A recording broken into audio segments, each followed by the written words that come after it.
Vacation to Vietnam starts from rupees 39,999 only with GT Holidays, South India's #1 travel brand. Taste Daily. Taste the Daily. Gadkari பிரதமராகிறதுக்கு வாய்ப்பு உள்ளதா? RSS விரும்புது, இல்லைன்னு சொல்ல முடியாது. RSS போதும் 10 வருஷம் மோடி இருந்தாச்சு, இவர் பிரதமராக வரணும். ஆனா கட்கரி அந்த அளவுக்கு கட்சியில சப்போர்ட் இல்லை. 29லயும் மோடி தான் பிரைம் மினிஸ்டர் கேண்டிடேட். அவரை விட்டா ஆளே இல்லைன்னு ஒரு பேச்சு பாஜகலயும் RSSலயும் அடிபடுது. இது வழியா நிதின் கட்கரி என்ன சொல்ற வர்றாருன்னா, நானும் ஆட்டத்துல இருக்கேன்பா, 2029ல ஆட்டத்துல இருக்கேன். RSS மோடி எதிர்க்க துணிவில்லை. மோடிக்குன்னு ஒரு 6-7% ஓட் தனியா இருக்குது. அது இல்லாம பாரதிய ஜனதா கட்சி வேற யாராவது பிரைம் மினிஸ்டர் கேண்டிடேட் போட்டா சேதாரம் அதிகமா இருக்குன்னு RSS ஒத்துக்குது. மோடியை பகைக்கவும் முடியல, மோடியை ஆதரிக்கவும் முடியல. அடுத்த பிரதமர் யாருன்னு ஒரு டிஸ்கஷன் கேபினெட்ல வந்துதான் ஃபார்மலா. சார் இப்பதான் சார் ஆட்சியிலே வந்தாங்க சும்மா கேஷுவலா யாரை ப்ரிஃபர் பண்றீங்கன்னு நீங்க நம்ப மாட்டீங்க. 75% மினிஸ்டர் ப்ரிஃபர்ட் அமித்ஷா. இது மோடி எதிர்பார்க்கல. எப்படி சார் தொடர்ச்சியா இன்னொரு குஜராத்துக்கே எப்படி RSS வாய்ப்பு கொடுக்கும்? அமித்ஷா வந்தா காங்கிரஸ் காணாம போயிடும். 40 மோடி சேர்ந்ததுதான் ஒரு அமித்ஷா. ஞாபகம் வச்சுங்க, ஒரு Amit Shah is equal to 40 Modi. ஒரே நாடு, ஒரே தேர்தல், ஒரே கட்சி, ஒரே நாடு, ஒரே சர்வாதிகாரி. அமித்ஷா சர்வாதிகாரி வந்தா சொல்ல முடியும். ஒரு அரசியல்வாதியோட அணுகுமுறையை பொறுத்து தான். இந்திரா காந்தி இந்தியா பார்த்துச்சு சார். எத்தனை அமித்ஷா வந்தாலும் இந்தியா பார்க்காதான் என்ன? அதுக்கப்புறம் அமித்ஷாவோட வீழ்ச்சி வரலாம், பட் அவர் செய்ய வேண்டியது பண்ணிட்டு போயிடுவார். கோவை அன்னபூர்ணா இஷ்யூ தமிழ்நாடு பிஜேபிக்கு பேக் ஃபயரா மாறி இருக்கு. அண்ணாமலை மன்னிப்பு கேட்கிற அளவுக்கு கொண்டு விட்டுருக்காங்க. இது எப்படி பாக்குறீங்க? இது அநியாயம் பண்றாங்க. அவங்க எல்லாம் சேர்ந்து தாங்க முடியல. அண்ணாமலையை எப்படிதான் இறக்கணும்னு பாக்குறாங்க, எல்லா விதமான முயற்சி எடுக்கிறாங்க. இது யாருக்கு பேக் ஃபயரா போகுது தெரியும்ன்றாங்க. ஆதம் நேயர்களுக்கு அன்பு வணக்கம். இன்று நம்மோடு மூத்த பத்திரிகையாளர் திருமிகு பிரகாஷ் எம் சுவாமி எழுந்துள்ளார். வணக்கம் சுவாமி சார். வணக்கம். மூத்த அமைச்சர் நிதின் கட்கரி அவர்கள் ஒரு புயலை கிளப்பி இருக்காரு. சமீபத்தில் நடந்து முடிந்த இந்த மக்களவை தேர்தலை பொறுத்த வரைக்கும் என்ன பிரதமர் வேட்பாளராக முன்னிறுத்துவதற்கு எதிர்க்கட்சிகள் முன் வந்தனர், அதை நான் தவிர்த்து விட்டேன் அப்படின்னு ஒரு வெடிய கொளுத்தி போட்டிருக்காரு. ஏற்கனவே நிதின் கட்கரிக்கும் மோடிக்கும் ஆகாதுங்கிற ஒரு பல்வேறு சர்ச்சைக்குரிய விஷயங்களையெல்லாம் நாமளே பேசியிருக்கோம். நிதின் கட்கரியுடைய ஸ்டேட்மெண்ட்டை நாம் எப்படி புரிஞ்சுக்கிறது? பின்னாடி என்ன சொல்ல வராரு நிதின் கட்கரி? நிதின் கட்கரி மோடிக்கு ரொம்ப சீனியர். அவர் பாஜக தலைவராக இருந்தார். மகாராஷ்டிராவில் ஒரு பெரிய ஆளுமை. அது ரொம்ப RSSக்கு நெருக்கமானவர். RSS செல்ல குழந்தை, RSS செல்ல பிள்ளை. அவர் பதவியில் இருக்கிறதுக்கு காரணமே RSSோட ப்ரெஷர் கூட சொல்லுவாங்க. ஏன்னா அத்வானி, முரளி மனோகர் ஜோஷி இவங்களெல்லாம் வீட்டுக்கு அனுப்பிச்ச போது கூட RSS பெருசாக எடுத்துக்கல. ஆனால் கட்கரியை அனுப்பணும்னு மோடி சொன்ன போது RSS பிடிவாதமாக கூடாதுன்னு சொல்லிடுச்சு. எனக்கு கிட்டத்தட்ட 3-4 வருஷமாக மோடியும் கட்கரியும் பேசுறது இல்லைன்னு தான் என்னோட டெல்லி தகவல். கேபினட் மீட்டிங்கில் கூட ஒரு ஃபார்மலாக ஹலோ சொல்லிட்டு போகிறாங்களா 2 பேரும் மனசு விட்டு போவோம். மோடி என்ன பண்ணுவார், சாட்டர்டே சண்டேவோ வீக் டேஸ்லையோ 8 மணிக்கு வீக்லி ஒன்ஸ் ஆர் ட்வைஸ் ஒரு மந்திரியாக கூப்பிடுவாராம். அந்த ஒரு நட்பை வளர்த்துக்கிறதுக்கு ராஜ்நாத் சிங், சர்பானந்த சோனோவால், எல் முருகன் பிரேக்ஃபாஸ்ட்டுக்கோ லஞ்சுக்கோ டின்னருக்கோ இல்லை ஒரு டீக்கோ கூப்பிட்டு உட்கார வச்சு சும்மா கதை பேசுவாராம். என்ன நடக்குது, என்ன விஷயம் என்னன்னு. ஏன்னா அவர் சொல்லுவாராம், கேபினெட்டில் ஒரு வித்தியாசமாக இருக்கக்கூடாது, ஒரு நட்பு முறையில் இருக்கணுன்ற மாதிரி. அந்த மாதிரி நிதின் கட்கரி போனதாக எனக்கு 4 வருஷமாக எந்த தகவலும் இல்லை. ராஜா சிங் போயிருக்காரு, அமித்ஷா போயிருக்காங்க, எல்லாம் போயிருக்காங்க. சரி, இது என்ன பிரச்சனைன்னா, மோடி பிரதமராக 2014 வந்தபொழுது எதிர்த்தவர்களில் பாதி பேர் இப்போ இல்லை. அத்வானி, முரளி மனோகர் ஜோஷிலாம் ஓரம் கட்டப்பட்டார்கள். சுஷ்மா ஸ்வராஜ், அருண் ஜேட்லி எதிர்த்தாங்கன்னு எல்லாருக்கும் தெரியும், அவங்களும் இல்லை. கோவிந்தாச்சாரி எதிர்த்தாரு, அவரும் காணா போயிட்டார். ஜஸ்வந்த் சிங் எதிர்த்தாரு, அவரும் இல்லை. சத்ருகன் சின்ஹா எதிர்த்தாரு, அவர் கட்சி விட்டு போயிட்டார். இந்த மாதிரி யாருமே இல்லை. அந்த லிஸ்ட்டில் இருக்கிற ஒரே 2 பேரில் வெங்கையா நாயுடு பெருசாக எதிர்க்கல, முணுமுணுத்தாராம். சிவராஜ் சிங் சௌஹான் இருக்காரு. சிவராஜ் சிங் சௌஹான் எதிர்க்கல. சிவராஜ் சிங் சௌஹான் எதிர்க்கிற அளவுக்கு 2014 ஒரு ப்ராப்ளம். ஆசைப்பட்டது நிறைய பேர் ஆசைப்பட்டாங்க. 2014 பிரதமராக வரணும்னு பாரதிய ஜனதா கட்சியில் நிறைய பேர் ஆசைப்படுறது வேற, குரல் கொடுக்கறது வேற. அந்த குரல் கொடுத்தவங்களும் முக்கியமான இப்போ இருக்கிற 2 பேர், வெங்கையா நாயுடு அண்டு நிதின் கட்கரி. வெங்கையா நாயுடு வைஸ் பிரசிடெண்டாக துணை ஜனாதிபதியாக இருந்து ஓய்வு பெற்று போயிட்டார். அவரை ஒழிச்சதே இந்த குரூப் தான் சொல்லுவாங்க. ஏன்னா அவர் ரொம்ப இது ஆட்டம் போடுறான்னு வைஸ் பிரசிடெண்டாக கொடுத்து பிரசிடெண்டாக கொடுக்கல. எப்பவுமே ஒரு மரபு என்னன்னா வைஸ் பிரசிடென்ட் அப்படி தான் வரும். இந்த வாட்டி எப்பவுமே பார்த்தீங்கன்னா ஜனாதிபதி வந்து வட இந்தியராக இருந்தால் துணை ஜனாதிபதி தென்னிந்தியராக இருப்பார். ஜனாதிபதி தென்னிந்தியராக இருந்தால் துணை ஜனாதிபதி வட இந்தியராக இருப்பார். இதுதான் ஒரு கன்வென்ஷன். இது ஒரு வகுக்கப்படாத நீதி. இந்த 2 பேரையும் அந்த நீதி மாறி போச்சு. அதுக்குன்னு தப்புன்னு சொல்ல. ஸோ வெங்கையா நாயுடு ஜனாதிபதி பிரதமராக முடியாட்டி கூட ஜனாதிபதியாக ஒரு நாள் ஆசைப்பட்டார். அவரையும் ஓரங்கட்டு உட்கார வச்சுட்டாங்க. இப்போ கட்கரி மட்டும்தான். சரி, கட்கரி பிரதமராக வர்றதுக்கு வாய்ப்பு உள்ளதா? ஆர்எஸ்எஸ் விரும்புது, இல்லைன்னு சொல்ல முடியாது. ஆர்எஸ்எஸ் போதும் 10 வருஷம் மோடி இருந்தாச்சு, இவர் பிரதமராக வரணும். ஆனால் கட்கரி வந்து அந்த அளவுக்கு கட்சியில் சப்போர்ட் இல்லை. ஓகே, கட்கரிக்கு சப்போர்ட் இல்லை. இப்போது கட்கரி பேசின பேச்சு வந்து கொஞ்சம் வேடிக்கையாக இருக்குது. ஒரு கம்யூனிஸ்ட் லீடர் எப்படி கட்கரிகிட்ட பேசுவார் யாருன்னு புரியல. இப்போ சமாஜ்வாடியோ கெஜ்ரிவாலோ லாலு பிரசாதோ பேசியிருந்தாங்கன்னா, அட நீங்கள் சொல்லலாம் உத்தவ் தாக்கரே பேசினா கூட நான் ஒத்துப்பேன். ஏன்னா 2 பேரும் மகாராஷ்டிரா, ஏதாவது ஒரு உண்மையாக இருக்குன்னு தெரிய வருது. கம்யூனிஸ்ட் லீடர் அப்போ வந்து கம்யூனிஸ்ட் லீடர் இந்தி கூட்டணியில் இல்லையா, கம்யூனிஸ்ட் லீடர் ராகுல் தலைமையை ஏற்கலையா, அடுத்த கேள்வி ஆட்டோமேட்டிக்காக வருது. அப்போ இந்தி கூட்டணி விட்டு கம்யூனிஸ்ட்லாம் வந்து சித்தாந்தத்தில் வந்து ஆர்எஸ்எஸ் மாதிரிங்க. அவங்க கட்சி தான் உயிர் அவங்களுக்கு. எனக்கு தெரிஞ்சு நல்ல கணக்கெல்லாம் சம்பளத்தை வந்து கட்சி கொடுத்துட்டு 500 ரூபா வாங்கி சாப்பிட்றவங்க. அது இன்னைக்கு கம்யூனிஸ்ட் என்ன குறை சொன்னால் கூட சித்தாந்தத்தில் நம்பர் 1. எமர்ஜென்சி போது இந்திராவை எதிர்த்தாங்க. ரஷ்யா குரூப் சொல்லித்தான், ஏப்பா எதிர்க்கிறீங்க இந்தியாவை, இந்திரா காந்தியை, நம்ம ஆளுப்பானே, நீ வாய்மூண்டு போ அப்படின்ட்டாங்க. அந்த மாதிரி ஒரு கொள்கை பிடிப்பு, வாடவர் என்ன வேணா கிண்டல் பண்ணுங்க. அந்த மாதிரி ஒரு கம்யூனிஸ்ட் கட்சி தலைவர் கட்கரிகிட்ட பேசினாருன்னா கம்யூனிஸ்ட் கட்சியோட தலைமையோட ஆதரவோடு பேசினாரா, தலைமையோட ஆதரவு இல்லாமல் பேசினாரா? தலைமையோட ஆதரவு இருந்து பேசியிருக்க முடியவே முடியாது. அதுக்கு தலைமை ஒத்துக்காது. அது வாய்ப்பே இல்லை. தனியாக பேசினாருன்னா அவர் வாயை கலரி பார்க்க பேசியிருக்காரா, சீண்டி பார்க்க பேசியிருக்காரா, அது உண்மையா பொய்யா? ஏபி பரதனை பற்றி பேசுனீங்க, தப்பு இல்லை. இஎம்எஸ் நம்பூதிரிப்பான்னு ஒருத்தர் இருந்தார் கேரளாவில். அவர் எல்லா கட்சி தலைவர்களும் விரும்புவாங்க. ஜோதி பாசு 25 வருஷம் சீஃப் மினிஸ்டராக இருந்தார். இந்திரா காந்தியிலேருந்து அத்தனை பேருக்கும் அவங்களுக்கு பிடிக்கும். கம்யூனிஸ்டில் இருக்க எல்லாருமே பிடிக்காதுன்னு சொல்ல முடியாது, எல்லாருமே பிடிக்கும்னு சொல்ல முடியாது. சில சிறந்த தலைவர்லாம் கம்யூனிஸ்டில் இருந்திருக்காங்க. நம்பூதிரி பாத்தில் இருந்திருக்காங்க, அச்சுவந்த் மேனன் இவங்களாம் இருந்திருக்காங்க. ஆனால் பாஜகவோட தொடர்பு உள்ள ஒரு கம்யூனிஸ்ட் தலைவருங்கிறது எனக்கு தெரிஞ்சு இந்திய அரசியலில் வாய்ப்பே இல்லை. இது வழியாக நிதின் கட்கரி என்ன சொல்கிற வர்றாருன்னா, நானும் ஆட்டத்தில் இருக்கேன்பா, 2029 ஆட்டத்தில் இருக்கேன் அப்படின்னு காமிச்சிக்கிறதுக்கு விரும்பலாம். அதற்கு அவர் கூறிய எக்ஸாம்பிள் தப்பாக இருக்கலாம், வேறு ஏதாவது சொல்லிக்கலாம். ஏன்னா யார் அவர்கிட்ட போய் யார் அந்த கம்யூனிஸ்ட் தலைவர்னு கேட்க போகிறதில்ல. நீங்கள் ஒரு தலைவர்னு சொல்லியிருக்கலாம். இப்போ கம்யூனிஸ்ட் தலைவர்னு சொன்னதுனால பிஜேபியில் அவன் காரி துப்புறான். என்னப்பா இவர் இந்த மாதிரி வேடிக்கை பண்ணுறாரு, இவ்வளோ பெரிய தலைவர் மூலம் அணுகி போச்சா, என்ன கம்யூனிஸ்ட் தலைவர்ன்றாரு. 29 பொறுத்த வரைக்கும் நானும் ஆட்டத்தில் இருக்கேன்னு நிதின் கட்கரி அப்படி. ஏன்னா இது என்னது, இது பேக்ரவுண்ட் நான் கூப்பிட்டு கேட்டேன், செக் பண்ணேன். 29 மோடி தான் பிரைம் மினிஸ்டர் கேண்டிடேட், அவரை விட்டா ஆளே இல்லைன்ற ஒரு பேச்சு பாஜகலையும் ஆர்எஸ்எஸ்லையும் அடிபடுது. மோடி இருக்கிற வரைக்கும் 29 நான் தான் பிரைம் மினிஸ்டர் மோடியை சொல்லிட்டாரு.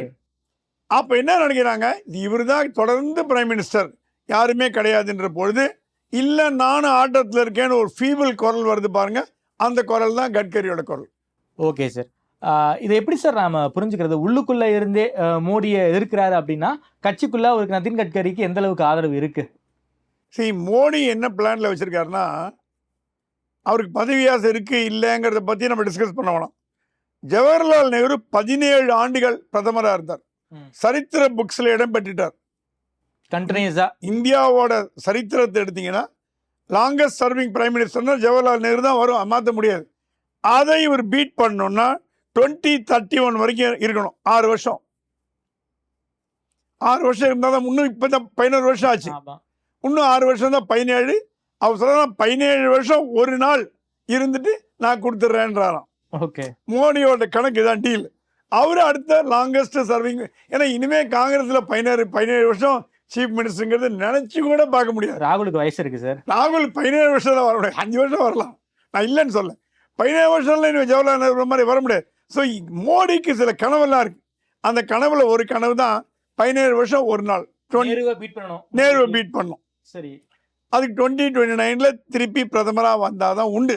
ஆனா 75ங்கிற ஏஜ் பார் பிஜேபிக்குள்ள இருக்கு அப்படின்னு சொல்றதுக்கு மோடி சொல்றாரா அதுக்கு விதிவிலக்கு உண்டு அப்படிங்கிறாராம். இது எழுதப்படாத விதிதான். அத்வானிக்கு இல்லாத இந்த சலுகை, முரளி மனோகர் ஜோஷிக்கு இல்லாத சலுகை மோடிக்கு மட்டும் எப்படி கொடுத்துருவாங்க? அது என்னன்னா, அது மோடி ரொம்ப நல்லா சொன்னாராம். அவங்கெல்லாம் பதவியிலிருந்து நான் வீட்டுக்கு அனுப்பல, மந்திரியா இருந்து வீட்டுக்கு அனுப்பல, அமைச்சரவையிலே அவங்க இல்லை. நெஜ்மாக புத்துல இப்போ மோடி கூப்பிட்டு நீங்க 75 வயசு ஆயிடுத்து ராஜினாமா பண்ணுங்க, ராஜினாமா பண்ண வைக்கிறேன் அப்படின்னு சொல்ல மாட்டார். வீட்டுக்கு போங்கம்பார், ராஜினாமா பண்ணும்பார். வெளியில் எதுக்கு ராஜினாமா பண்றான்னு தெரியாது. இவங்களா ஒரு யூகம் 75 வயசு ஆகி போச்சுன்னு புரியுதா உங்களுக்கு? மோடி கூப்பிட்டு ஸ்டேட்மெண்ட் விட மாட்டார். 75 வயது ஆனதினால் இவர்கள் கட்சியை விட்டு பதவியிலிருந்து நீக்கப்படுகிறார்கள் சொல்ல போறது இல்லை. இது ஒரு அண்டர்ஸ்டாண்டிங். இது ஆனா இது ஆர்எஸ்எஸ் என்ன சொல்லுது? இது விரும்புறதானே விரும்புற. ஆர்எஸ்எஸ் மோடி கரண்டி 15 வருஷத்துக்கு மேல கரண்டி இந்த வருஷம் கொடுத்தாச்சு. நீ அப்பா 29ல இறங்கிடுங்க, நாங்க பாத்துக்கிறோம். ஆர்எஸ்எஸ் ஓட செல்ல பிள்ளையான நிதின் கட்கரி பேசுறது ஆர்எஸ்எஸ் ஓட வாய்ஸ்ன்றாங்க. ஓகே, ஆர்எஸ்எஸ் இதை விரும்புது. ஆர்எஸ்எஸ் மோடி எதிர்க்க துணிவில்லை. மோடிக்குன்னு ஒரு 6-7% ஓட் தனியா இருக்குது, மோடிக்குன்னு தனியா இருக்குது. அது இல்லாம பாரதிய ஜனதா கட்சி வேற யாராவது பிரைம் மினிஸ்டர் கேண்டிடேட் போட்டா சேதாரம் அதிகமா இருக்குன்னு ஆர்எஸ்எஸ் ஒத்துக்குது. ஆர்எஸ்எஸ் வந்து இப்போ ரெண்டு பக்கமும் போக முடியல, அந்த பக்கமும் போக முடியல, மோடியை பகைக்கவும் முடியல, மோடியை ஆதரிக்கவும் முடியல, இருதலை கொள்ளி எறும்பா இருக்குது. அப்படின்னா சமீபத்தில் நட்டா சொன்ன மாதிரி பிஜேபியோ மோடியோ சங்கத்தை மீறி வளர்ந்து விட்டாங்களா என்ன? பிஜேபி ஆர்எஸ்எஸ் சேலஞ்ச் பண்ற இடத்துல பிஜேபி இருக்கு. ஆர்எஸ்எஸ் சேலஞ்ச் பண்ற இடத்துல இப்பதான் சார் கேரளால ட்ரில் பண்ணியாச்சு. கேட்டுக்கினாங்க, கேட்டுன்னு காதுல விட்டாங்கன்னா இப்போ ஸ்கூல்ல டீச்சர் திட்டுவாரு, ஏன்னா ஒழுங்கா படிக்கலாம் அறிவு இருக்கான்னு. திருப்பி அந்த பையன் வேலை பண்ண டீச்சர் என்ன பண்ணுவாரு? திட்டதான் முடியும், டீச்சரால காதை திருக்க முடியும், அது மாதிரி ஒன்றும் பண்ண முடியாது. அந்த மாதிரி நீ என்ன வேணா சொல்லிக்கப்பா, நான் அந்த மாதிரி பண்றேன். மோடி என்ன சொன்னாராம், அடுத்த பிரதமர் யாருன்னு ஒரு டிஸ்கஷன் கேபினெட்ல வந்துதான். கேபினெட் ஃபார்மலா சார் இப்பதான் சார் ஆட்சியிலே வந்தாங்க. சும்மா கேஷுவலா யாரை ப்ரிஃபர் பண்றீங்கன்னு நீங்க நம்ப மாட்டீங்க. 70 to 75% of the ministers preferred Amit Shah. Okay, இது மோடி எதிர்பார்க்கல. ஏன்னா இது ஒரு எக்ஸாம்பிள் கொடுக்குறாங்க. Okay, SPG cover Sonia Gandhi ராகுல் காந்தி எடுக்கணும்னு ஒரு தீர்மானத்தை அமித்ஷா கொண்டு வந்தார். மோடி சொன்னார் இருந்துட்டு போட்டோமே, எதுக்கு எஸ்பிஜி கவர் எடுக்கிறீங்க, இல்லை Z+ தான் கொடுக்கணும்னு அமித்ஷா சொன்னார். இதனால இவ்வளோ செலவாகுது, இவ்வளோ பணம் வேஸ்ட் ஆகுது, வெளிநாட்டுக்கு போகிறாங்க, தவறாக பயன்படுத்துகிறாங்க. அதெல்லாம் மோடி கூட மோடியோட தீவிரமானவர் அமித்ஷான்னு எல்லாருக்கும் தெரியும். மோடி சொன்னா கேபினெட்ல என்ன சொல்றாங்களோ அந்த மாதிரி பண்ணிட்டு போங்க. ஏன்னா மோடிக்கும் அமித்ஷாவுக்கும் டகப்பார் இருக்கான இருக்கு. ரெண்டு பேரும் ஒத்து போல, ரெண்டு பேருக்கு பல விஷயங்கள்ல முட்டல் மோதல்கள் வெளியில தெரியாது, உள்ளுக்குள்ள அடிச்சுப்பாங்க. வெள்ளை யாருக்கு தெரியும், வெள்ளை தோல்ல கை போட்டுப்பாங்க. இந்த விஷயம் ஒரு மந்திரி சொன்னது, ஒரு யூனியன் கேபினெட் மினிஸ்டர் சொன்னது. ஓகே அமித்ஜி அப்படின்னு நீங்க கேபினெட்ல ரெசல்யூஷன் பாஸ் பண்ணுங்க, யார் யார் வந்து Z+ வேணும்னு கேட்குறாங்க, எஸ்பிஜி கவர் எடுக்கலாங்க பார்த்து. மெஜாரிட்டி த மினிஸ்டர்ஸ் சப்போர்ட்டட் அமித்ஷா. மோடி ஆடி போயிட்டாங்க ஒரு நிமிஷம். அமித்ஷா இவ்வளோ சப்போர்ட் இருக்கா கேபினெட்ல, எஸ்பிஜி கவர் எடுக்கணும்னு அவர் சொல்றாரு, நான் யோசிக்கலாங்க, எடுக்கலாம்னு வந்து சப்போர்ட் பண்றாங்களே. அந்த அளவுக்கு அமித்ஷா வளர்ந்துட்டு வர்றார். ஓகே, எப்படி சார் தொடர்ச்சியா இன்னொரு குஜராத்துக்கே எப்படி ஆர்எஸ்எஸ் வாய்ப்பு கொடுக்கும்? வாய்ப்பு கொடுக்கும், கொடுக்காது. அமித்ஷா வந்தா காங்கிரஸ் காணாம போயிடும். 40 மோடி சேர்ந்ததுதான் ஒரு அமித்ஷா. நான் வச்சுங்க, ஒரு Amit Shah is equal to 40 Modi's. Amit Shah சொல்றான், நாட்டில் ஆக வேண்டிய காரியம் நிறைய இருக்குது, இந்த வாட்டி மெஜாரிட்டி வரும், 2/3 வரும்னு பார்த்தா வரல. 2/3 எங்களுக்கு வரணும், 2/3 எல்லா மாநிலத்திலையும் வரணும். வந்தால் இந்த வேலையெல்லாம் பண்ண போகிறோம். அந்த வேலையை முடிச்சுட்டு நாங்களே விலகிடுறோம். என்ன வேலை சார் இருக்கு? என்னென்ன வேலை இருக்குன்னா, union civil code union civil code, முதல்ல யூனிஃபார்ம் சிவில் கோட் எல்லாரும் கொண்டு வரணும். அது வந்து ரொம்ப கிளீனா இருக்காங்களாம். எப்படியாவது யூனிஃபார்ம் சிவில் கோட் கொண்டு ஒன்றும் வரணும். இல்லை சார், இப்போதான் இந்த வக்பு வாரிய மசோதா கொண்டு வந்தாங்க. அதுவே பார்லிமெண்ட் கூட்டு கமிட்டிக்கு போயிடுச்சு. யூனிஃபார்ம் சிவில் கோட் பில் எல்லாம் கொண்டு வந்துட முடியுமா என்ன? அந்த அளவுக்கு தைரியம் இருக்கா உங்களுக்கு? போன மாசம் 2 மாசத்துக்கு முன்னாடி சக்திகாந்த தாஸை கூப்பிட்டு பேசினாராம் மோடி, ஆர்பிஐ கவர்னர். ஓகே, இந்த டாலர் ஏன் ஸ்ட்ராங்கா இருக்குதுன்னு கேட்டார். மோடி தான் கேட்பேன், டாலர் ஏன் ஸ்ட்ராங்கா இருக்குது சார்? யூனிவர்சல் ட்ரேடிங் கரன்சி, அதை ஒழிக்க முடியுமான்னு கேட்டாராம். உன்னே கேட்டால் சக்திகாந்த், என்ன அது எப்படிங்க ஒழிக்க முடியும்? உலகம் முழுக்க ட்ரேடிங் ஆகிற கரன்சிங்க. நம்ம தான் ரஷ்யாவோட ரூபிள் ரேஷியோவில் பண்ணுறோம். இப்போ இந்தியாவோட பணம் இலங்கையில், பங்களாதேஷில், சிங்கப்பூர்லாம் ஒத்துக்க வைக்குது. இன்னும் உலகம் முழுக்க ஒத்து வைக்கணும்னா என்னோட கனவு இந்திய ரூபா டாலரை ரீப்ளேஸ் பண்ணோம். சக்திகாந்த் ஆடி போயிட்டாராம். ஐயோ என்னப்பா அது வேடிக்கையா இருக்கு. ஒன்றும் இல்லை சார், இதே தான் ஆட்சி அமைக்கும் போது 2014 சொன்னாரு. டாலர் மதிப்பை 45 ரூபாய்க்கு கொண்டு வருவேன்னாரு. இன்னைக்கு 80 ரூபாய் கிட்டக்க வந்துருச்சு. ஒண்ணுமே பண்ண முடியாதே பண்ண சார். முடியல. அதுக்கு எக்ஸ்டர்னல் ஃபோர்ஸஸ் காரணம். ஸோ முதல் அஜெண்டா டாலர் ஆதிக்கம் ஒழிய வேண்டும். டாலர் இந்தியா ரூபா விட்டுருங்க, அது ஒரு தனி சப்ஜெக்ட். கரன்சி எக்ஸ்சேஞ்ச் ரேட்டுங்கிறது வேற, ஓகே, கரன்சி டாமினேஷனுங்கிறது வேற. இப்போ உலக பொருளாதாரத்தை நிர்ணயிப்பது டாலர் தான். உலகத்தில் எந்த நாடோட பொருளாதார வியாபாரம் பண்ணாலும் டாலர் தான். சைனா, ரஷ்யா அது எக்ஸாம்பிள். ஒரு டிஃபரன்ஸ். நம்ம இந்தியாவோட நம்ம ரஷ்யா பண்ணுறது ரூபிளில் பண்ணுறோம். அது இன்னைக்கு 40 வருஷமாக இருக்குது. மோடி சொல்கிறாங்க கரன்சி, யூஎஸ் கரன்சி பணம், அதை வந்து எலும்பு உடைக்கணும். நம்ம உலகம் முழுக்க என்ன கரன்சி வேணால் பண்ணிக்கிட்டோம். இப்போது உலகத்திலே ஸ்ட்ராங்கான கரன்சி என்ன தெரியுமா? British pound sterling. British pound ஸ்டெர்லிங்கால் உலக கரன்சியாக பண்ண முடியலைங்க. அமெரிக்காவோட ஜாஸ்தி வேல்யூ பிரிட்டிஷ் பவுண்ட் ஸ்டெர்லிங், அதுவே வேலைக்கால. ஆனால் மோடி என்ன சொல்கிறாங்கன்னா, டாலரோட முதுகை உழைச்சிட்டிங்கன்னா இன்னும் கரன்சியில் ஒன்று என்ன பண்ணிட்டு போகிறாங்க, ஃப்ரீ ஹேண்ட் விடுங்க, இன்னத்துக்கு ஒரு கரன்சி பண்ணணும்னு அது ஒரு ட்ரீம் வச்சுருக்காரு. ரெண்டாவது என்ன வச்சுருக்காரா, இப்போ வந்து இந்த ஆர்டிகல் 25 to 30 அபாலிஷ் பண்ணணுன்ட்டாராம். Article 25 to 30. ஆமாம், அது வந்து இந்த மைனாரிட்டி ஸ்டேட்டஸ்க்கு காலேஜ், எஜுகேஷன் இன்ஸ்டிடியூஷன் சார், இது அரசமைப்பு கொடுத்த உரிமை சார். அது ரைட்டு. அதுதான் 2/3 மெஜாரிட்டி ஸ்டேட்ஸில், ராஜ்யசபாவில், லோக்சபாவில், இதெல்லாம் அவங்க பிளான். இவங்க 25 to 30 எடுத்துட்டோன்னா இந்தியாவில் எல்லாம் யூனிஃபார்ம் ஆகிடும். இப்போ வந்து மைனாரிட்டி இன்ஸ்டிடியூஷன் வந்து கணக்கு கிடையாது. அவங்க என்ன வேணால் அட்மிஷன் போட்டுக்கலாம், என்ன வேணால் காலேஜ் எக்ஸ்டெண்ட் பண்ணிக்கலாம், எங்கே வேணால் காலேஜ் திறக்கலாம். ஆர்டிஐ கிடையாது.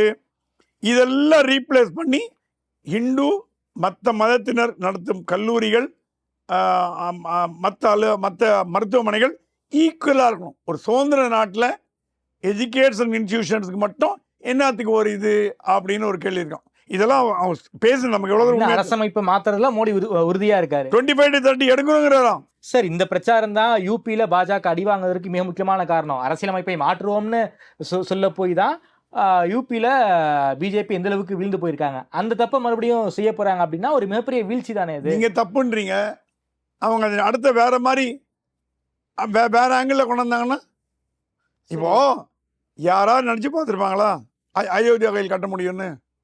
அயோத்தியா கோயில்னால ஆட்சிக்கு வர முடியாத அத்வானி 2009 அத்வானி தான் பிரதமர்னாங்க, வர முடியல. அத்வானியாலே வராத பிரதமர் பதவி 3 தடவை மோடியிடம் தேடி வந்திருக்கு. 3 தடவை, ஒரு தடவை இல்ல. ராமர் கோயில் கட்ட பிறகு இப்ப மைனாரிட்டி அடுத்த வாட்டி மெஜாரிட்டி வருங்கிறாங்க.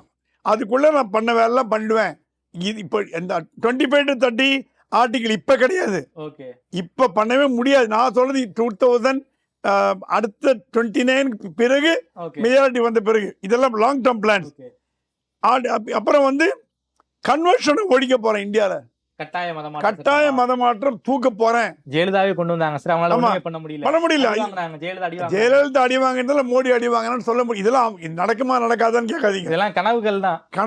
கனவுகளை நினைவாக்கும் பணிகள். சரி, ஓகே. இந்த மாதிரி வந்து இதெல்லாம் வந்து இதை வந்து ஆர்எஸ்எஸ் பேசியிருக்காராம். ஓகே. ஆர்எஸ்எஸ் மோடியை விட்டு வைக்கிறதுக்கு ஒரு காரணமே இதெல்லாம் நீங்க பண்ணுவீங்கன்ற நம்பிக்கையில தான். இது ஒரு ஆடுபுலி ஆட்டம் மாதிரி. இது ஆர்எஸ்எஸ் உடைய ஹார்ட்கோர் அஜெண்டா. அதனால ஆர்எஸ்எஸ் சொல்லுதான், என்னப்பா இந்த பக்கம் பார்த்தா இவர் இப்படி பண்றாரு, அந்த பக்கம் நம்மள வந்து இந்த பக்கம் வால், அந்த பக்கம் தலை ரெண்டும் காட்டுறாரு அப்படின்ற ஒரு லெவல்ல போயிட்டு இருக்கு. இது வந்து எல்லாமே பாலிடிக்ஸ், இது கேம் டைஸ், அது சதுரங்க ஆட்டம் தான். இந்த சதுரங்க ஆட்டத்தில் எப்படி போகும்னு பார்க்க நம்ம விவாதிக்கலாம், எல்லாம் பண்ணலாம் நம்ம சோர்ஸை வச்சு. ஆனால் இது எப்படி 29ல் திருப்பி மோடி வந்து அந்த 17 வருடங்களை கடந்து அமித்ஷாட்ட 3 வருஷம் கொடுத்து அதுக்கப்புறம் அவர் ஆட்சி, ஏன்னா 2 வருஷம் ஆடணும் 29க்கு அப்புறம் 31க்கு அப்புறம் அமித்ஷா கொடுத்து அவர் 3 வருஷம் இருப்பார், எப்படி இங்கே எடப்பாடி இருந்த மாதிரி. அதுக்கு பிறகு அந்த அமித்ஷா 3 வருஷம் இருந்தபோது காங்கிரஸ் பயப்படுதான், காங்கிரஸை இந்தியாவில் இல்லாமல் பண்ணுவார் அமித்ஷான்னு. மோடியோட ஒர்ஸ்ட்டு, மோடியா தேவையில்லை, மோடியோட 50 மோடி காங்கிரஸ் எதிர்கட்சியை எல்லாம் பண்ணிட்டாருன்னா மாதிரி ஒன் பார்ட்டி நேஷனா, டெமோக்ரஸியே எல்லாம் போயிடும். ஒரே நாடு ஒரே தேர்தல் ஒரே கட்சி ஒரே நாடு சர்வாதிகாரமா, ஒரே சர்வாதிகாரி. அமித்ஷா சர்வாதிகாரம் வந்தா சொல்ல முடியும். ஒரு அரசியல்வாதியோட அணுகுமுறையை பொறுத்து தான். இந்திரா காந்தி இந்தியா பார்த்துக்கு சார், எத்தனை அமித்ஷா வந்தாலும் இந்தியா பார்க்காதான் என்ன. அதுக்கப்புறம் அமித்ஷாவோட வீழ்ச்சி வரலாம், பட் அவர் செய்ய வேண்டியது பண்ணிட்டு போயிடுவார். ஸோ இதெல்லாம் டெல்லி வந்து சூடுபிடிக்கும் களமாயிட்டு வருது. இதெல்லாம் எந்த அளவுக்கு சாத்தியம் எனக்கு தெரியல. குறிப்பாக அந்த நீங்க சொன்ன அந்த 3 மோடியுடைய கனவு என்பது இந்திய அரசியலமைப்பையும் ஒரு ஆட்டம் காண வைக்கக்கூடிய செயலாக தான் எதிர்கட்சிகள் எல்லாரும் பார்ப்பாங்க. ஸோ அப்படி இருக்கக்கூடிய சொல்ல இதெல்லாம் எப்படி சாத்தியம்னு தெரியல. குறிப்பாக அரசமைப்பையே மாற்றுவோன்னு மோடி சொல்றாரு அப்படின்னா இந்த எக்ஸ்ட்ரீம் போகும் இந்தியா எப்படி இருக்குங்கிறது நம்மளால இப்போதைக்கு ப்ரெடிக்ட் பண்ண முடியல. அதுக்கப்புறம் தமிழ்நாடு பாலிடிக்ஸ்க்கு வரலாம் சார். இந்த கோவை அன்னபூர்ணா இஷ்யூ வந்து தமிழ்நாடு பிஜேபிக்கு பேக் ஃபயராக மாறி இருக்கு. அண்ணாமலை மன்னிப்பு கேட்குற அளவுக்கு கொண்டு வந்து விட்டுருக்காங்க. இதை எப்படி பார்க்குறீங்க? சீனிவாசன், மாதம்பட்டி தங்கவேல், வானதி சீனிவாசன் இவங்களாம் நெருங்கிய நண்பர்கள். இன்ஃபேக்ட் வானதி தேர்தலில் ஜெயிச்ச பொழுது அவங்க நன்றி சொன்ன முதல் ஆள் சீனிவாசன், அன்னபூர்ணா சீனிவாசன். அவர் கட்சி நிதி கொடுத்துருக்கலாம், அதை ஹெல்ப் பண்ணியிருக்கலாம், நமக்கு தெரியாது. மாதம்பட்டி தங்கவேல் தான். இப்போ வானதி சீனிவாசன் அந்த அப்பார்ட்மெண்ட்டில் ஒரு அப்பார்ட்மெண்ட் வாங்கியிருக்காங்க 100 ஃபீட் ரோட் பக்கத்தில். பிரேக்ஃபாஸ்ட்டுக்கு எவ்ரிடே போகிறது கட்சி தொண்டர்களை விட மாதம்பட்டி தங்கவேலும் சீனிவாசன் தான். பேசுகிறது, கட்சி எப்படி பண்ணுறது, அவங்க ஆஃபீஸை நிர்வாகம் பண்ணுறது எல்லாமே கட்சிக்காரனை விட அங்கே இருக்கிற கோவை பாஜகக்காரங்க சொல்கிறது என்னென்னா நம்பிக்கையானவர். ஒரு எம்எல்ஏன்னு நம்பிக்கையானவர் தப்பு கிடையாது. அவங்க வந்து அன்னபூர்ணா ஹோட்டல் ஓனருங்கிறதுனால நம்பிக்கை இல்லாதவர்னு சொல்ல முடியாது. எவ்வளோ உதவி பண்ணியிருக்கலாம், தேர்தல் நிதி கொடுத்துருக்கலாம், ஹெல்ப் பண்ணிருக்கலாம். ஆனால் இதை வந்து ஒரு திசை திருப்பி இந்த மாதிரி போகும்னு எதிர்பார்க்கல. வானதியும் எதிர்பார்க்கல, சீனிவாசன் எதிர்பார்க்கல. சர்காஸ்டிக்கா சொல்ல போக இது என்ன ஒரு வேடிக்கைன்னா நிர்மலா சீதாராமன் கோவமே படல, அவங்க அதை கடந்து போயிட்டாங்க. வானதி கோவப்பட்டிருக்காங்க. நிர்மலா சீதாராமன் கோவப்பட்டதை எங்கான காட்டுக்கு பார்க்கலாம். அவங்க அந்த ஏன் கேள்வி கேட்டு இந்த மாதிரிலாம் பதில் சொன்னாங்க, போயிட்டாங்க. நிர்மலா சீதாராமன் பதிலாக வானதி அவர்கள் கோவப்பட்டு இந்த மாதிரி ஒரு மன்னிப்பு கேட்க வச்சு அதை வீடியோ எடுத்து போட்டு அதை பண்ணிங்க. சதீஷை தூக்குனீங்க. சதீஷ் சொல்கிறாரு, எங்கூட 3 பேர் இருந்தா வீடியோ எடுத்தவன், நான் மட்டும் எப்படி வீடியோ எடுத்தான்னு சொல்கிறீங்க, அந்த 2 பேரும் வீடியோ எடுக்கலையா? அதெல்லாம் மாவட்ட தலைவர்னு ஒரு பதவியே கிடையாதுங்க. 31 ஆகஸ்ட் எல்லாம் போச்சு. எல்லா கட்சியும் எல்லா பதவியும் வானதிக்கு மட்டும்தான் பதவி இருக்கு தமிழ்நாட்டில். இல்ல, தேசிய தலைவர், மகளிர் தேசிய தலைவர், வானதிக்கு மட்டும்தான் பதவி இருக்கு. வேற யாருக்கும் பதவியே கிடையாது. தமிழ்நாட்டில் யாருக்கும் பதவி கிடையாது. எல் முருகனுக்கு பதவி இருக்கு, வேற யார் பதவி கிடையாது. ஸோ பதவி இல்லாத ஒரு ஆள் மாவட்ட தலைவர் எப்படியா நீக்கிறீங்கன்னு கேட்டு அண்ணாமலையை சீண்டி அண்ணாமலை வெளிநாட்டிலேருந்து மன்னிப்பு கேட்க வச்சு என்னங்க கட்சி நடத்துறீங்க? என்ன வேடிக்கையா இல்லை? இது 2 நண்பர்கள் மோதின ஒரு காமெடி சீன். வடிவேலு கவுண்டமணி மாதிரி அவர் கிண்டலாக ஏதோ எங்கள் ஹோட்டலில் வந்து ஜிலேபி சாப்பிடுவார், எங்கள் ஹோட்டலில் வந்து கணக்கு பண்ணுவார். இப்போ என்ன ஆகி போச்சு, எல்லா மீடியாவும் அன்னபூர்ணாவில் போய் பன்னு, பிரெட்டு, பட்டரு, ஜாமு அது இது வாங்கி அந்த ஹோட்டலுக்கு பப்ளிசிட்டி ஆகி போச்சு. அது வேறு விஷயம். கிழிச்சு எடுக்கிறாங்க சோஷியல் மீடியாவில். இந்த வேலை என்ன, அந்த வேலை என்ன, தோசை தனியாக கொடுப்பியா, இது பணியாரம் தனியாக கொடுப்பியா, உருளைக்கிழங்கு தனியாக கொடுப்பியான்னு. இது என்னன்னா இது வந்து அந்த கூட்டப்பட்டது. நிர்மலா சீதாராமன் சொன்னாங்களாம், கோவையில் இருக்கிறவங்களுக்கு நிறைய பிரச்சனை இருக்குது, ஜிஎஸ்டி ப்ராப்ளம் எல்லாமே. இப்போ பார்த்தீங்கன்னா ஒரு தமிழ் நாளிதழ் டெய்லி ஒரு ஒரு காலம் போடுது, ஜிஎஸ்டியில் பிரச்சனை எங்ககிட்ட கொண்டு வாங்க, நாங்கள் வெளியிடுறோம். ஏன்னா ஜிஎஸ்டிங்கிறது ஒரு காமெடியான போச்சு. ஒரு காலத்தில் உருப்படியாக இருந்தது, இப்போ பயங்கர காமெடியாக போச்சு. 25% போட்டு டேக்ஸ் போட்டு ஜனங்களை கொஞ்சம் போட்டு பாட்டி எடுக்கிறாங்க. நானே ஒரு காலத்தில் ஜிஎஸ்டி ஆதரித்தேன். இப்போ ஜிஎஸ்டி வந்து ரொம்ப கொடூரமாக இருக்கிறது தெரிஞ்சு போச்சு. அதனால அரசுக்கு வருமானம் கொட்டுது. At what cost? ஜனங்களை சாவடித்து கொலை பண்ணி பட்டி போட்டு நீங்கள் இப்போ வாங்கி இப்போ அரசாங்கத்தில் படத்துக்காக இருக்கும். அப்போ உங்களுக்கு சாராய பணத்துக்கு என்ன வித்தியாசம் இருக்குது? நீங்களும் காவல்கார மாதிரி தானே படம் கொடுக்குறீங்க. இதுக்கு முன்னாடி இருந்தாலும் வேட்டு ஏமாத்தலாம் நீங்கள். இப்போ என்ன, இப்போ ஏமாத்தலை, கொள்ளை அடிக்கிறீங்களே. இப்போ ஜிஎஸ்டிங்கிறது பகல் கொள்ளை. அந்த பகல் கொள்ளை எப்படி குறைக்கலாங்கிறத ஒரு ஜிஎஸ்டி மீட்டிங் நடக்கும். பகல் கொள்ளை இது 25% பகல் கொள்ளையா 12% பகல் கொள்ளையாங்கிறதா கணக்கு. அரசாங்கத்துக்கு கொடுக்க வேண்டிய வரி இன்கம் டேக்ஸு என்ன குறைச்சிங்க? ஒன்றுமே ஸ்டாண்டர்டேஷன் ஒன்றுமே குறைக்கல. வரியா உலகத்திலே வரி அதிகமாக இருக்கும் நாடுகள் இந்தியா ஒன்று. அந்த மாதிரி ஒரு வரி பற்றி பேசுகிறதான் நிர்மலா சீதாராமன் போட்டிருக்காங்க.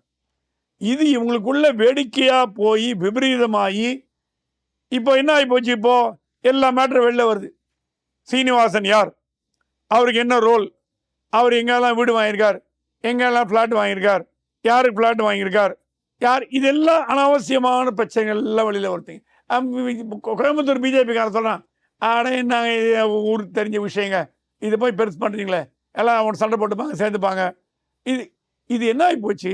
ஒரு தனிப்பட்ட 2-3 ஒரு ஃப்ரெண்ட்ஷிப்போ நட்போ ஒரு விளையாட்டு ஆட்சிக்கிற சண்டையோ அண்ணாமலை காலை வாரும் அளவுக்கு சீரியஸாக போச்சு. இது ஒரு கோவை மாவட்ட தலைவரோட பேசியிருந்தேன். என்ன நடக்குது உங்கள் ஊரில்னு கேட்டேன். அது ஏன் தம்பி கேட்குறீங்க? இது அநியாயம் பண்ணுறாங்க, இவங்கெல்லாம் சேர்ந்து தாங்க முடியல. அண்ணாமலையை எப்படி தான் இறக்கணும்னு பார்க்குறாங்க, எல்லா விதமான முயற்சி எடுக்கிறாங்க. அப்போ கேட்டேன், இது அண்ணாமலையை காலை வர்றதுக்கான முயற்சியான்னு கேட்டேன். அதெல்லாம் நான் சொல்ல மாட்டேங்க, நீ தான் போட்டுக்கிட்டு விட்டுருவீங்க. ஆனால் அண்ணாமலை கெட்ட பேர் வரணும்னு பிளான் பண்ணி ஏதோ பிளான் பண்ணுறாங்க. இது யாருக்கு பேக் ஃபயர் ஆக போகுதுன்னு தெரியுன்றாங்க. இது என்னென்ன கட்சியில் ஒரு ஒற்றுமை இல்லாத தனத்தையும் ஒரு யூனியன் மினிஸ்டருக்கு எதிர ஒரு நான் என்ன கேட்குறேன், அப்படியே அவர் பேசினார்னா அதை விட்டுட்டு கடந்து போயிருக்கலாம். அது வீடியோ எடுத்து போட்டது யார்? 1000 வீடியோ வருது. அது ஏன் மன்னிப்பு? இப்போ மன்னிப்பு கேட்க வைக்கிறதா காங்கிரஸ் போராட்டம் பண்ணுறான். நீங்களே தூண்டி விடுற மாதிரினா ஆறுது. இது அனாவசிய பிரச்சனை. ஆல் இண்டியா மோடி கேட்டாரா, what is this in Coimbatore? அவர் கேட்பார். அவருக்கு இன்டெலிஜென்ட் ரிப்போர்ட் போகுது, ஐபி டெய்லி அனுப்புகிறான். அன்றைக்கி ஐபி சீஃப் தான், நாங்கள் டெய்லி இப்போ ஒரு வாரமாக எங்கள் கோயம்புத்தூர் மேட்டர் தாங்க தீனின்னார் ஐபி சீஃப். தீனி கோயம்புத்தூர் மேட்டர் தான். நேரம் அமித்ஷாக்கும் மோடிக்கும் போகுது. மோடி கூப்பிட்டா என்ன நடக்குதுன்னு கேட்டான் முருகன்ட்ட. இது ஏன் ஒரு தேசிய பிரச்சனையாக மாற்றணும்னு எனக்கு புரியல. ஓகே சார், ரொம்ப நன்றி சார். குறிப்பாக தேசிய பாஜக துறையும் தமிழ்நாடு பாஜகவில் பல இன்சைட் இன்ஃபர்மேஷன்ஸை ரொம்ப வெளிப்படையாக பேசியிருக்கீங்க. நேரில் இருந்து நேரம் கொடுத்து பேசியமைக்கு நன்றி சுவாமி சார்.